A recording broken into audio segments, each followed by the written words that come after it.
The desert around El Paso burned gold at dusk, all dust and silence and heat. So heavy it felt like a memory you couldn't shake. The city was a mirage on the horizon, its skyline trembling in the distance like a secret it didn't want to share.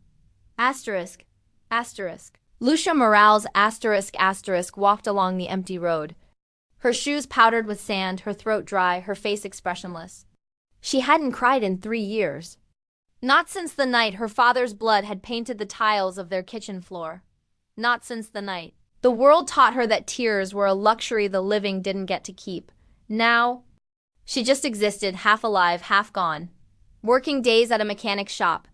Sleeping in a small apartment above it, speaking only when she had to. People said she was quiet. What they didn't know was that silence was the only way she could. Still breathe, then he walked in, and silence stopped being safe. It was a Thursday, the kind of dry, unforgiving day that baked the earth and cracked it open. Lucia was under the hood of a '68 Mustang.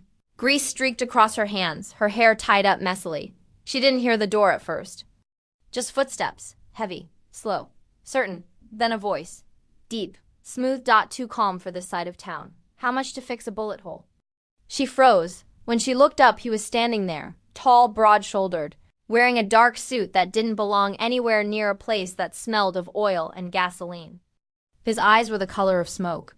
His accent was faint, somewhere between Mexico City and nowhere at all. He smiled slightly. The kind of smile that could be mistaken for kindness if you didn't notice the danger beneath it. "You're bleeding," she said. He looked down at his forearm. "A long gash, fresh." "It's not mine." "Then maybe you should go find whoever it belongs to." His smile widened. "They won't be needing it." She turned back to the car. "I don't fix bullet holes." "Try the scrapyard 2 blocks over." He stepped closer, close enough for her to smell him. Expensive cologne mixed with gunpowder and rain. "I was told you could make anything disappear," he said. "Engines, names, evidence." Lucia wiped her hands on a rag. "Who told you that?" "Someone who doesn't breathe anymore." She finally looked at him, meeting his gaze head-on. "And what's your name?" He hesitated for the briefest moment, then said, "Santiago." She could tell it wasn't, but she didn't push. Instead, she nodded toward the car. "Then I guess you should show me what's bleeding." They worked in silence. The Mustang's trunk had a hole near the taillight, rimmed in dried blood. She didn't ask. He didn't explain. The air between them was thick with something that wasn't quite tension. Wasn't quite danger, something heavier. "You don't talk much," he said finally. "I get paid to fix things, not make conversation.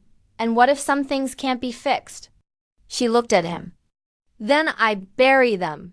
He studied her face, the set of her jaw, the absence of emotion. "You look like someone who's been burying a long time." "Don't start analyzing me, Senor." He smirked.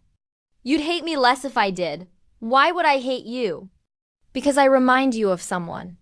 Lucia's chest tightened, but she said nothing. He wasn't wrong. She saw it in flashes. Her father's boots by the door, the way he'd smiled before the gunshots, the men who'd come for him that night. One of them had looked just like this man, calm, clean, unshakable. "I don't remember faces." She lied. He stepped closer. "That's good. That's good." "Neither do I. Too many to keep track of." When she finished patching the damage, he handed her a thick envelope, cash. "Too much for the job." She shook her head. "This is triple my rate. It's for your silence." "I didn't see anything." "Everyone sees something," he said quietly. "Even when they pretend not to." He turned to leave, then paused at the door. "You don't cry." The statement wasn't a question, and yet it made her flinch like one. "What?" He looked back at her, his expression unreadable. "Your eyes. They don't know how anymore. I don't need to cry." He smiled faintly. "Everyone does. Some just forget how." And then he was gone, swallowed by the desert night. For the next few days, she told herself he'd been a fluke, another ghost passing through El Paso, on his way to hell. But then the black car started parking across the street from her apartment. Same make, same tinted windows. Always there when she left for work. Always gone when she came home. She didn't scare easily, but something about it made her blood hum with an old kind of dread. On the 4th night, she couldn't take it anymore. She walked across the street and knocked on the driver's window. It rolled down slowly. Santiago was behind the wheel, one hand on the steering wheel, the other holding a cigarette. "You're stalking me now?" she asked. "Protecting you," he said. "From what?" "From remembering." Her pulse jumped. "What does that mean?" He took a drag from his cigarette, the ember glowing red in the dark. "You think forgetting keeps you safe. But the men who killed your father, they don't forget. They just wait." She felt her stomach twist. "How do you know about that?" "Because I was there." The words hit like a blade. Lucia took a step back. "You're lying." He exhaled smoke slowly. "Your father owed money. To men far above me. I was supposed to make him talk. I didn't. My men did. And they paid for it." She stared at him, her breath trembling. "You're saying you. I didn't pull the trigger. But I didn't stop it either. Then why are you here?" "Because they're coming for you now." Lucia shook her head. "No, you think I'll believe this?" "I don't care what you believe," he said. "I only care that you're alive tomorrow." "And why would you care?" His voice softened, almost breaking. "Because I've seen what happens when I don't." The next sound she heard was thunder, real this time. Not gunfire. The first rain of the season began to fall. Soft and tentative, turning the air electric. He stepped out of the car, the rain soaking through his shirt, his hair slicked back. "Get inside," he said. "You don't give me orders." He smiled faintly. "You always say that right before you listen. Who are you really, Santiago?" He looked at her, really looked, and in that moment she saw it, the weight in his eyes, the ghosts behind them. "My name doesn't matter," he said quietly. "But if you want to live, you'll leave with me tonight." "Why would I trust you?" He took a slow step closer, his voice almost a whisper now. "Because whether you trust me or not, you're already in this. And I'm the only man who knows how deep it goes." She wanted to hate him, wanted to throw every ounce of fury and fear she had in his face, but instead, she just stood there, the rain tracing lines down her cheeks. For the first time in years, she didn't know if it was rain or tears, and when he looked at her, really looked, she realized he knew the difference.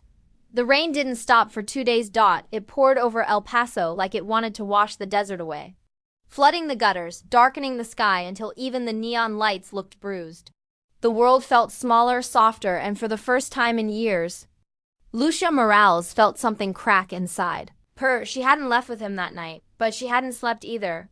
Every time she closed her eyes, she saw him, the man who called himself Santiago, though she knew that wasn't his name.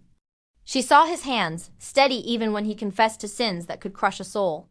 She saw the look in his eyes when he told her he'd been there, the night her father died, and she saw herself standing in the rain, letting the sky cry for her. By the third morning, she couldn't stand the silence anymore. The garage was empty, her boss out on a run, the other mechanic gone for parts. She sat alone at the workbench, staring at the small revolver her father had once hidden in a tin box under the floorboards. It was old, oiled, familiar. Her hands didn't tremble when she held it. That frightened her more than anything, looking for someone to kill or someone to forgive. His voice came from behind her, quiet, deliberate. Lucia turned slowly. Santiago stood in the doorway, rain dripping from his coat, his gaze calm but tired. "You shouldn't be here," she said. He smiled faintly. "And yet, you think you can just walk into my life again, tell me you watched my father die, and expect me to what? Thank you?" "No," he said. "I expect you to listen. I've done enough of that." He stepped closer, his boots heavy against the concrete. "Then don't listen. Just hear it once and decide if you want me gone." Lucia's jaw tightened. "You've got 2 minutes." He looked at her, not like a man used to being feared, but like one used to losing. "Your father," he began slowly, "wasn't supposed to die. He made a deal, a shipment for the cartel. Simple, clean. But someone betrayed him. Gave up the location. I was sent to fix it." "Fix it?" She snapped. "You mean kill him?" His voice stayed calm. "No, I mean find the leak. But before I got there, it was already over."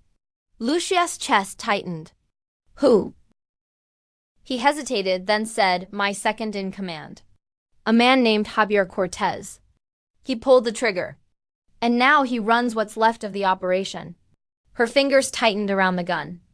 And he wants me dead because your father kept records, Santiago said. Ledger, names, routes, bribes, everything. The kind of information that kills men like us. I don't have it. He nodded. But he thinks you do. And the men he's sending don't ask questions. They don't care if you do or don't. Lucia swallowed hard. So what's your part in this now?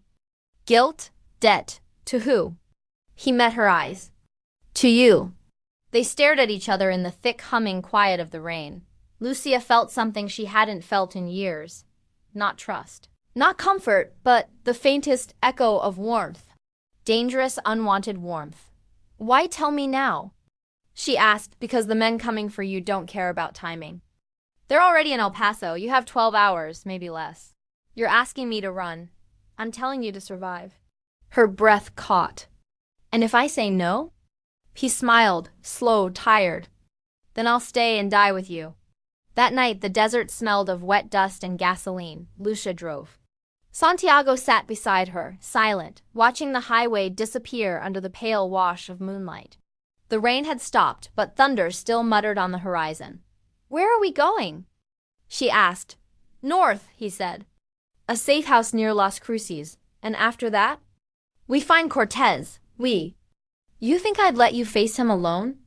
She gripped the wheel tighter. I didn't ask you to come. I didn't ask your permission. Lucia shot him a glare. You're used to being obeyed. I'm used to being feared. Not much difference. He turned to her, his gaze steady. There is when it comes to you. The words made her pulse stutter. You don't know me. I know you haven't cried since the night your father died, he said softly. I know you keep his gun loaded but haven't fired it once. I know you wake up every morning and pretend not to feel the weight of his ghost on your chest. And I know, he added, voice barely above a whisper, you hate me for making you feel anything again. Her throat tightened. You think this is feeling? It's anger, Santiago. He smiled, but there was no humor in it. Good. Anger means the heart's still beating.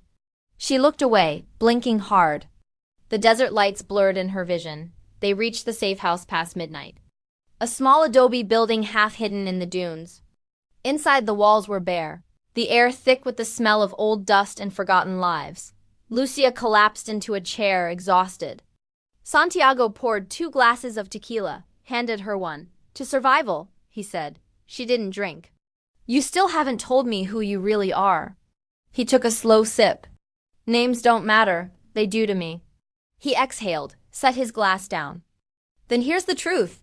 Santiago isn't a name. It's a grave. Her eyes narrowed. Meaning? When I was 15, my real name died with my mother. Everything after that was built on the bodies of men who gave me new ones. Santiago, El Leon, Center Cruz, doesn't matter. They all end the same. Lonely, she said quietly. He looked at her, really looked, and for the first time she saw the crack in his armor. Yes, he said. Lonely. They didn't speak after that. The only sound was the hum of the desert wind against the windows. Lucia watched him from across the room, the slow rise and fall of his chest, the faint scar above his eyebrow, the way his hands flexed when he thought she wasn't looking. He wasn't a hero. He wasn't even a good man. But something about him felt uncomfortably alive, like a flame she couldn't help but touch, even knowing it would burn her. When she finally lay down on the couch, her eyes wouldn't close. Every time she looked at him, the years between them felt smaller, thinner, dangerous, and somewhere between exhaustion and fear.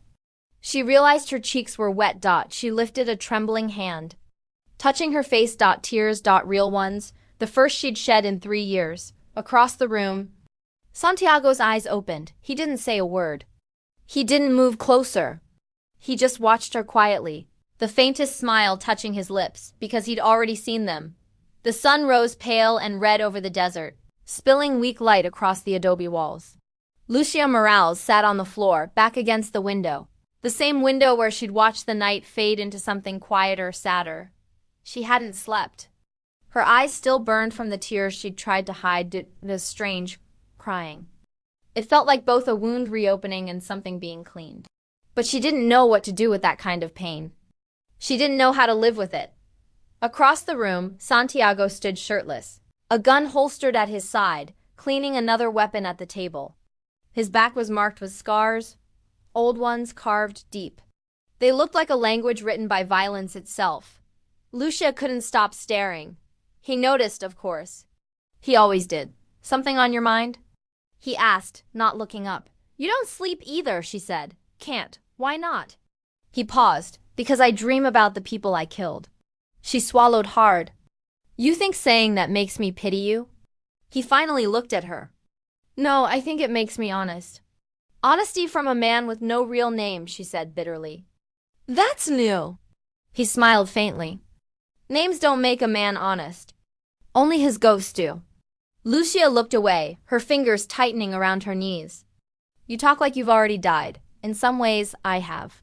She studied his face, the stillness of it, the way his eyes never seemed to rest. Then why do you keep fighting? He leaned back in the chair, lighting a cigarette. Because dying's easy. Living with what I've done, that's the real punishment. They ate in silence after that, cold coffee. Stale bread, the kind of meal that reminded her survival was a daily negotiation. When she set her cup down, she said quietly, You said Javier Cortez is looking for me. He nodded once. And that my father had some kind of ledger. Yes. Where is it? He hesitated, long enough for her to feel the answer forming in his silence. Santiago. Finally, he said, Your father hid it. But he didn't hide it from them. What do you mean? He hid it from you. Her pulse spiked. From me? He met her eyes. He wanted to protect you. If you never knew where it was, no one could make you talk. She frowned. You're saying I do know, but I've forgotten. Not forgotten. Buried. Lucia stood, pacing. You think I'm some kind of key? I don't think, he said quietly. I know. Her breath caught. How could you possibly know what's in my head? He stood too, the air shifting between them. Because I was there the night he died. I heard what he said before the gun went off. Her stomach turned to ice. What did he say? He said, Tell her she find me where the water burns. Lucia blinked. The water burns? Santiago nodded.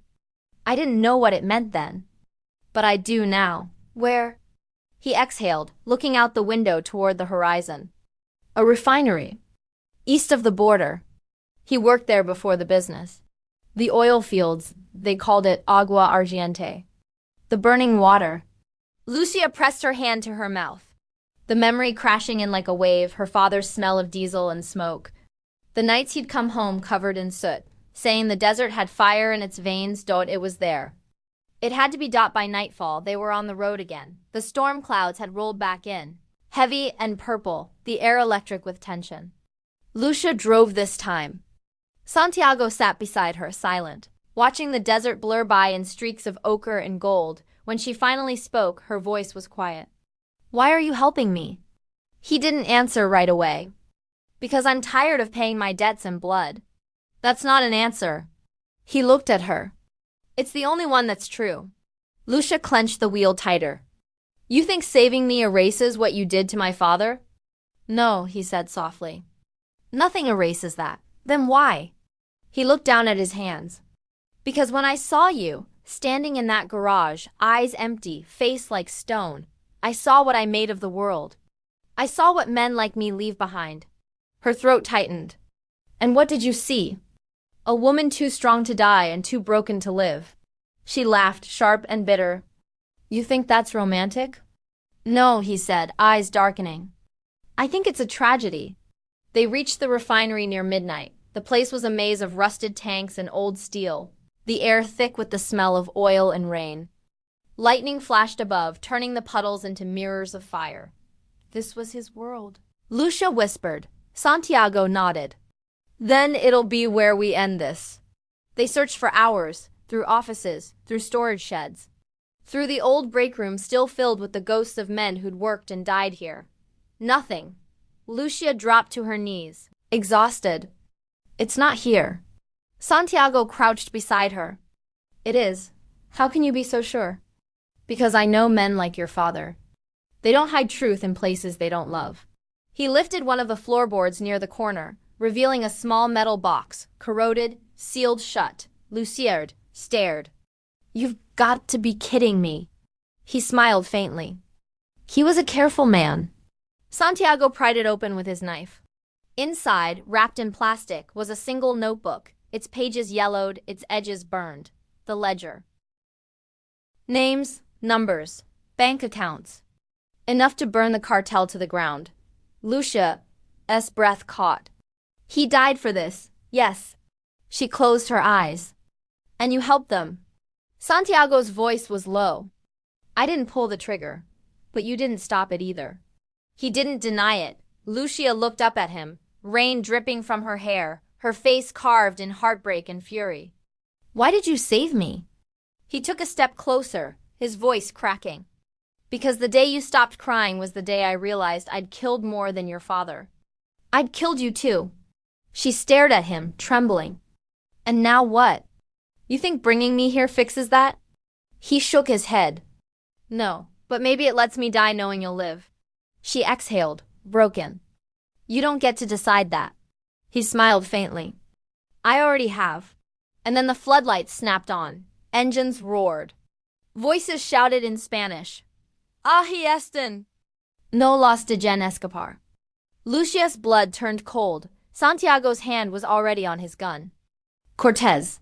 She looked at him, terrified. How? He's been following us since El Paso. Bullets shattered the silence. Santiago grabbed her, pulling her behind the oil drums. Go! I'm not leaving you. Lucia, no. He looked at her then, the fury, the grief, the fire that had finally returned to her eyes, and smiled. There, he said softly. You feel it again. And before she could speak, he rose. Firing into the darkness, the night exploded around them, lightning. Gunfire, rain, fire. Lucia screamed his name. But the storm swallowed it whole. When it was over, the refinery burned. The sky was black smoke. The ground slick with rain and blood dot, and Santiago was gone. Lucia stood amid the flames, the notebook in her hand, her tears mixing with rain. He had made her feel again. He had made her remember what pain was, what love could have been if it weren't born in ruin. And for the first time, she didn't fight it. She didn't bury it. She let herself cry, for him, for her father, for everything that the desert had taken. And the rain fell harder, as if the sky was crying with her. The flames could be seen for miles. The Agua Argente refinery burned against the night like a wound that refused to close. The air was thick with smoke and gunpowder, the ground slick with oil and blood.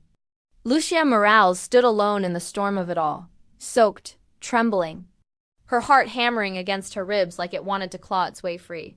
The notebook, her father's ledger, was clutched tight in her hand. Its pages were soaked, edges curling from heat and rain, the ink beginning to bleed. She didn't know if she was protecting it, or if it was protecting her. Santiago was gone.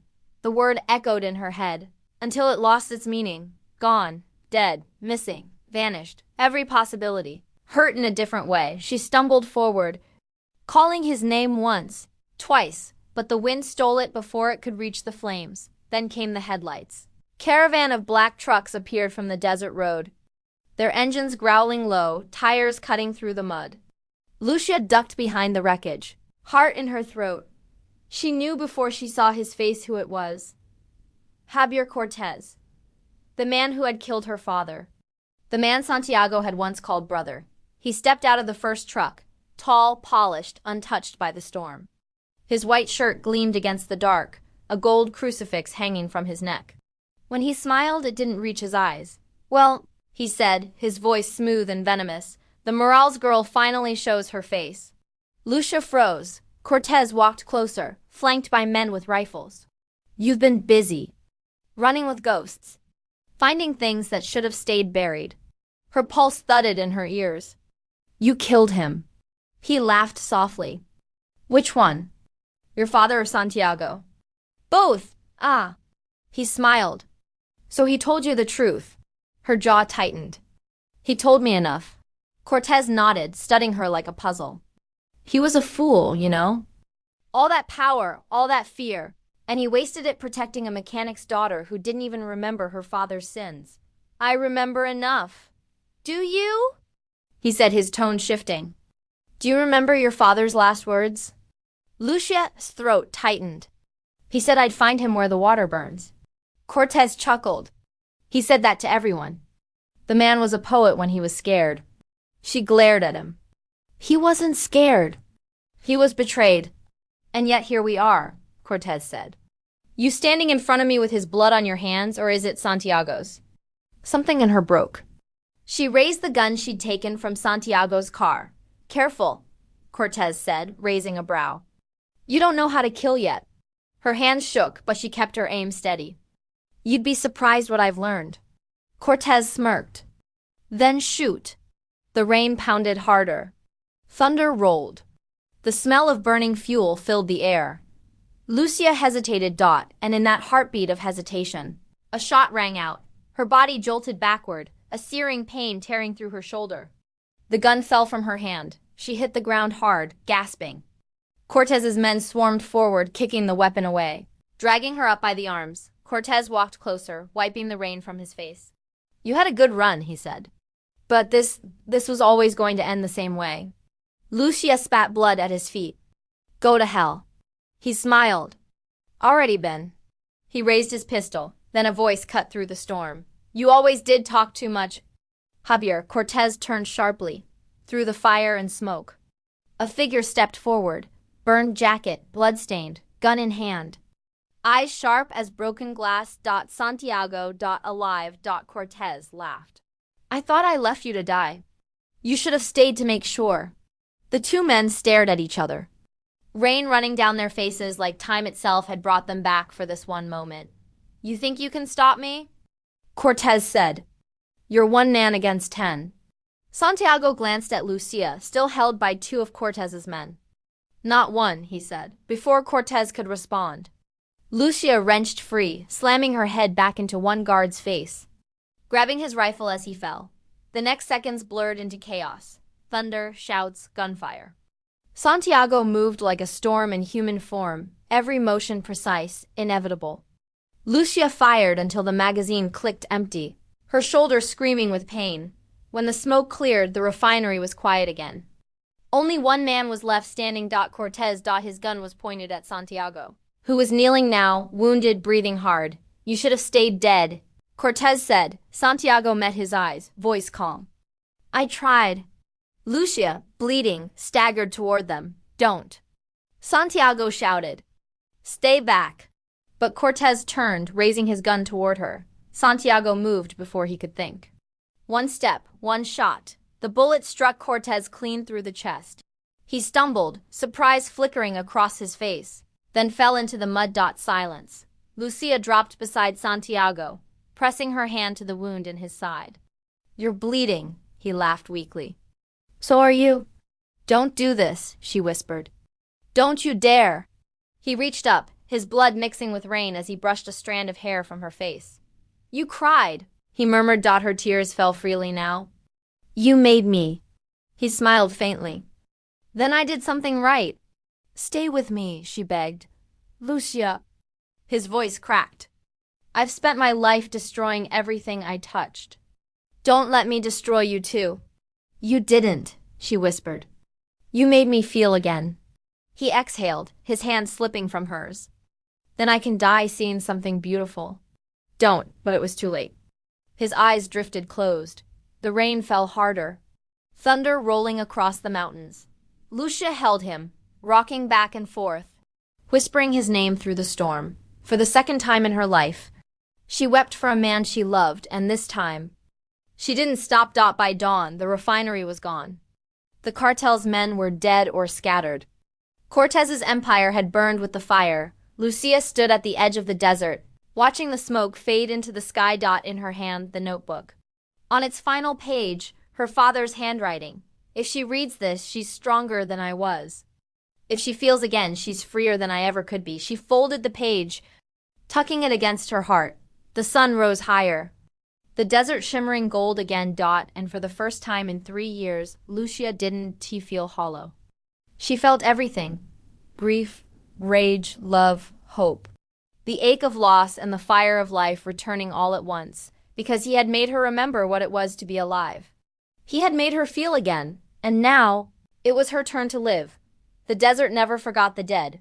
A week after the refinery burned, Lucia Morales buried Santiago at the edge of the world, where the cracked earth met the horizon, and the wind moved like prayer. No headstone, no cross, just a pile of stones stacked by her trembling hands, each one whispering something she didn't know how to say out loud. When she finished, she sat in the dirt and watched the sun bleed into the sand. She didn't cry this time. She didn't need to dot the tears had already done their work. By nightfall, she was back in El Paso. The city had changed, or maybe she had. The streets seemed smaller now, the noise softer. The ghosts didn't speak as loudly as they used to. She returned to the mechanic's shop, now half abandoned, the lights flickering weakly against the walls. Her tools were still there. Her father's photo still hung by the office door. The same scarred countertop, the same smell of oil and dust and memory. She ran her hand across the counter. The cool surface grounding her dot. There was a part of her that wanted to stay, to rebuild, to pretend the fire had never happened. But that part was gone now, burned out of her by truth and blood. She had the ledger. And she had a choice. At dawn, she took the train east. The mountains fell away behind her, replaced by long stretches of open land and faded towns. The ledger sat in her lap, wrapped in her jacket. She'd read it twice. She didn't need to read it again. It wasn't just names, it was a map of rot. Judges, politicians, soldiers. Entire families fed by blood money. Every system touched, every line of power twisted. Santiago had said it could destroy everything. He hadn't said it would destroy her too. She stared out the window at the rising sun and whispered, "You said to live."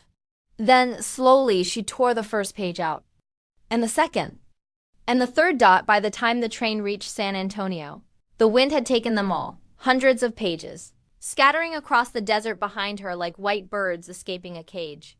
Let them fly, she thought. Let them vanish. Let no one own the truth again. Months passed. Lucia rented a small apartment above a bakery in Santa Fe. She worked the counter, baked bread, fixed the owner's car when it refused to start. The smell of flour and coffee replaced that of gasoline and steel. She started sleeping through the night. Sometimes, she'd still wake from dreams where she heard his voice, low, rough, threaded with guilt. But she didn't wake up afraid anymore. She'd pour herself coffee, step out onto the balcony, and let the sunrise find her. The same way he once did. She even smiled sometimes. Not because she'd forgotten, but because she finally knew she didn't have to. One evening, after closing, she found a small envelope slipped under the bakery door.